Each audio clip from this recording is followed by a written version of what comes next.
Et on va s'attaquer au célèbre pâté Goumet, bien de chez nous. Bon, aujourd'hui, on va attaquer la marinade. Donc, le pâté Goumet, c'est une pâte levée au saindoux. En tout cas, moi, c'est comme ça que j'ai appris à le faire. Mais en premier lieu, avant de s'attaquer à la pâte, il faut couper la viande. Donc, on prend de l'échine de porc, qui est une viande un petit peu plus grasse. Donc, on va la désosser, couper des petits cubes. Ça, vous pouvez demander au boucher de vous le faire. Et on va mariner. Pour ça, il vous faut du thym, du laurier, une carotte, oignon, échalote, de l'ail, vin blanc, un petit peu de vinaigre, sel, poivre et j'aime donc bien le 4 épices qui parfume un peu. Il faut y aller mollo avec lui. Donc, on va désosser tout ça. Ça, moi, c'est déjà fait de toute façon. Voilà. Et on va couper de jolis cubes. Il faut éviter, donc je vous montre au moins pour la première, il faut éviter de garder des gros morceaux de gras. Il en faut un peu, donc ici c'est nickel. Je ne vais pas les faire trop gros. Vous voyez, plutôt comme ceci. Comme ça la cuisson, ça sera beaucoup mieux. Et au goût, ça sera beaucoup mieux aussi. Donc voilà. Vous voyez. Donc là, je vais faire, on compte 1 kg de viande par pâté. Bon, je vais en faire 2, donc 2 kg. Donc s'il faut, hein. Si vous voyez, parfois il y a des gros morceaux de gras, moi, comme ici, ça va partir, hein. Je ne le garde pas, parce que c'est vraiment pas bon quand on le mange. Le gras c'est bon, ça ne dépend où, hein. Voilà. Vous voyez, il n'y a presque pas, il y a un peu de gras, mais pas trop. Tout ce qui est mon os et mes parures, c'est au four. J'ai rôti et je vais en faire un petit fond de sauce, comme ça c'est pas perdu. Bon, première chose, on va déjà poivrer la viande. Bien, un bon poivre du moulin. Mélanger. Et poivrer. Comme ça, la viande est déjà bien en contact avec le poivre. Et un poivre 5 couleurs, on est bien là. Le parfum, un tout petit peu de 4 épices, vous voyez, dim, c'est tout, pas plus. Pas que ça prenne le dessus, hein, parce qu'il y a le girofle dedans et tout ça, ça peut aller très vite. Donc, voilà. Là, on va couper la carotte.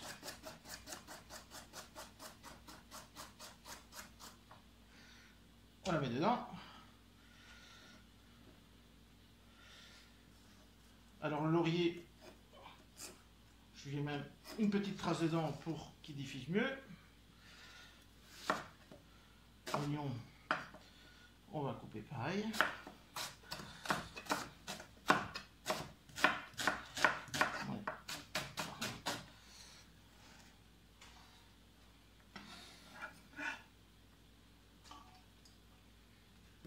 Voilà, ah, bim.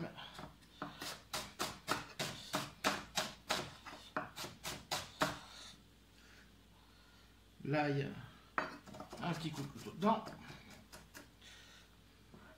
L'échalote, pareil.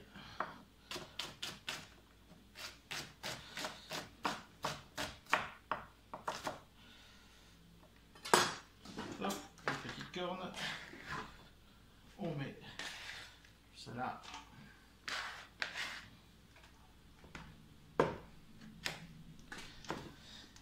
On mélange bien. On met un petit peu de thym. Pour l'instant, je n'ai plus de thym frais. On met du thym. Le vin blanc.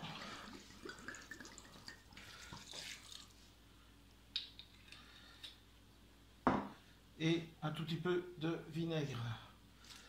Et on mélange bien.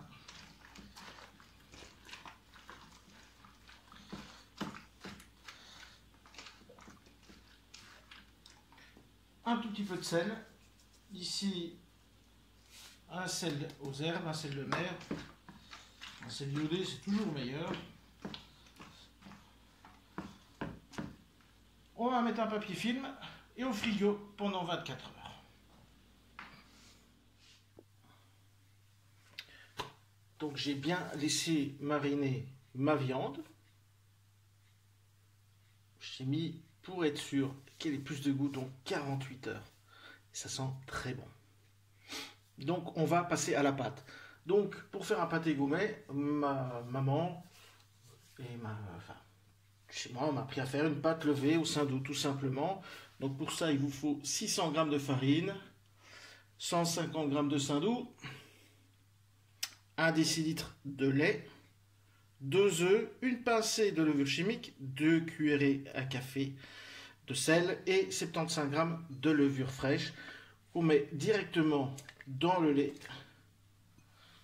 et on va le mettre levé. Alors moi je vais y mettre un chouïa de sucre, vous voyez, vraiment un chouïa, même pas une cuillère à café, ça aide à la levure à bouger, ça change rien au goût à la recette. Bon, on laisse lever la levure et pendant ce temps-là, moi je vais bien mélanger ma viande que j'ai mélangée au moins 2 fois par jour et je vais retirer les feuilles de laurier et les carottes. On va laisser les oignons, les échalotes et l'ail, je pense que ça peut être sympa. Ma levure est occupée à lever. J'ai enlevé tout ce qui était carottes, feuilles de laurier. Et vous voyez, j'ai gardé le jus. Je n'égoutte pas. On mettra un petit peu de fécule dans le fond de la pâte. Et on le mettra directement dedans. Je n'ai pas dit que j'allais mettre tout le jus. Mais j'ai pas envie de l'égoutter. Ici, on va ressaler un petit peu pour être sûr. Donc, pour 1 kg de viande, on met plus ou moins 18 à 20 g de sel et 2 à 3 g de poivre. Là, moi j'y vais plutôt au feeling par habitude. Puis le poivre j'aime ça. Et je préfère un poivre au moulin, c'est quand même meilleur que le reste. Bon, voilà, ça c'est fait.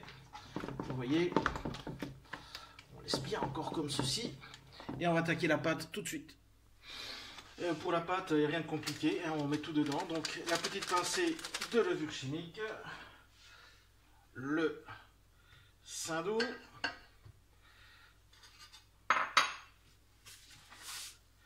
alors les 2 cuillerées à café de sel, les œufs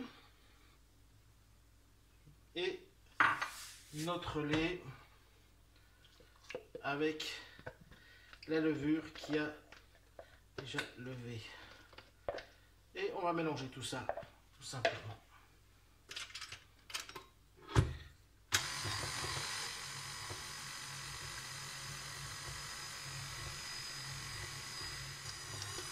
Donc après une petite giclée sympathique, je suis en train de remettre un petit coup de propre. Là j'étais un peu brusque. Donc voilà, là on attend bien sûr que le saindoux intègre bien la farine et tous les éléments pour avoir une pâte bien homogène. Donc il faut être un peu patient. On aurait pu la couper en cubes, ça m'intéresse pas. Comme ça, c'est un peu plus long. Et je préfère un travail long et tendre. Plein de tendresse pour faire un bon pâté gourmet, quoi. Allez, à tout de suite. Voilà. On a une pâte qui est bien homogène. On va juste la fariner un chouïa, le moins possible. On va travailler 2 secondes ici. Donc par rapport à une pâte levée normale, elle est un peu plus ferme, hein, il y a moins de liquide dedans. Mais elle est déjà bien aérée. Et voilà. Et le saindoux, bon, il est plus lourd. Et puis ça va lui donner un peu de légèreté. Du sel, pardon. Je vais dire des conneries. Donc voilà. Moi je vais mettre un essuie dessus et la laisser au moins 1 heure pour qu'elle puisse lever. Mais entre temps, je vais déjà portionner, puis vu que je fais plusieurs pâtés gourmets, pour pouvoir avoir plus facile à travailler. Donc j'ai fait 4 pâtons, 2 plus gros, 2 plus petits, les plus gros pour le dessous. Donc avec cette pâte là, vous pouvez faire 2 pâtés gourmets. Donc, je vais essayer de ne pas la refariner. Elle est plutôt pas mal, elle a déjà levé. Et on va abaisser. Ça, je vais pas le faire. Je vais pas filmer ça jusqu'au bout, donc je vais la baisser et le mettre dans ma platine que j'ai déjà beurrée. Donc j'ai abaissé ma pâte, je l'ai mis dans mon moule, j'ai recoupé mes bords et ici je vais relever un tout petit peu le bord avec le pouce, de manière qu'on ait un petit peu de marge pour fermer. Donc là on va ajouter saupoudrer de la fécule, soit de pommes de terre, soit de maïs. Et on va mettre notre viande sans l'égoutter. Je n'ai pas dit qu'on allait mettre tout le jus. Mais l'égoutter, c'est mieux de mettre le jus avec, comme ça sera beaucoup plus moelleux. La fécule, ben, ça va absorber et lier un peu le tout, donc ça ne va pas détremper. Entre-temps, je vais étaler ceci.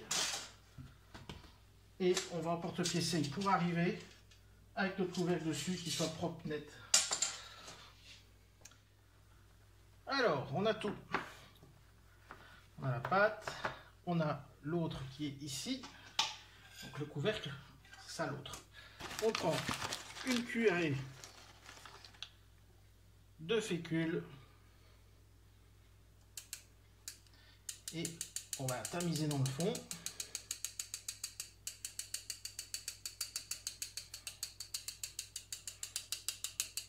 Donc là, j'aurais mis la valeur d'une demi-cuillère. Hein.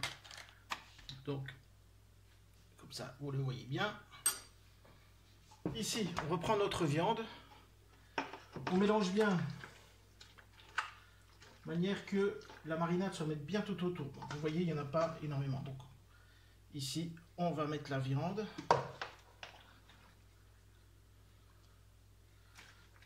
Donc, je ne vais pas mettre toute la marinade, mais j'aimerais avoir cette marinade qui enrobe.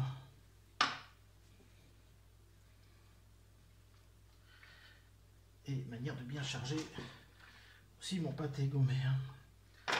Parfois vous arrivez, vous achetez un pâté gourmet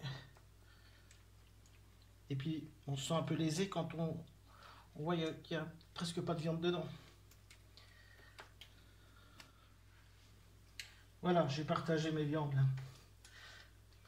Donc, on remet bien la viande partout, bien sur les bords, tout en laissant quand même, vous voyez, j'ai un peu de marinade dedans.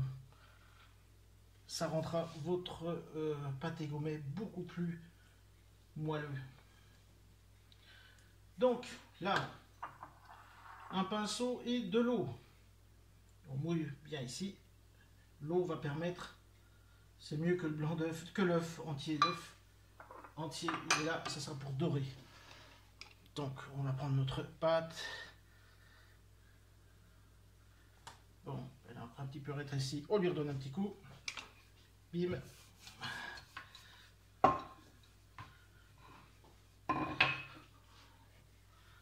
Et on vient pile poil. Et là, on va, dans un premier temps, pousser, serrer.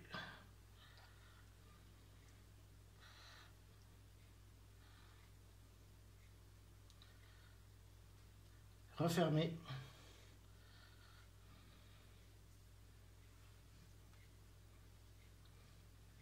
Ne vous inquiétez pas, on va faire ça tout beau, tout joli après. Ce qui m'intéresse, c'est que ce soit bien fermé.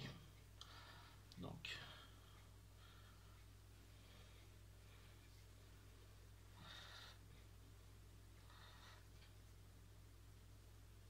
voilà, je passe au deuxième.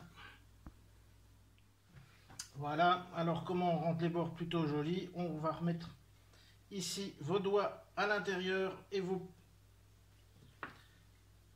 ici on pousse sur les côtés. Pas facile à expliquer ça.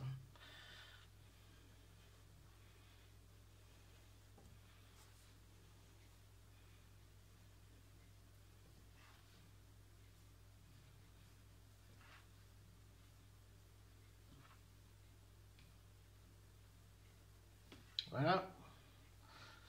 On n'oublie pas de faire une cheminée pour que justement notre humidité s'en aille. Donc j'ai fait un petit trou tout ici. Pour le rendre joli, on va emporte-piécer un peu de pâte. refaire un trou. Regardez comme j'ai bien le compas dans l'œil. Et là, par contre, on met de l'œuf. Donc avant de le mettre au four, j'ai mis préchauffer mon four à 175. On va lui mettre une dorure.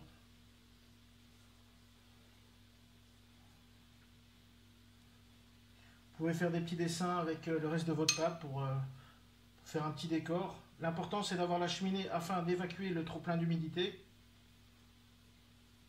Vous pouvez me dire, bah, tu aurais dû égoutter. Non. Ça va concentrer les goûts, ça va être beaucoup plus moelleux. Voilà, direction le four.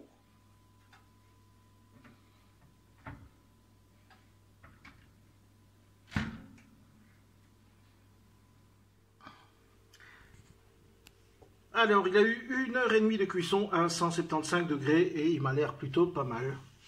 Bon, vous voyez, je ne suis pas le champion de la déco sur le pâté gourmet. Mais bon, ça, je suis sûr qu'il le sera.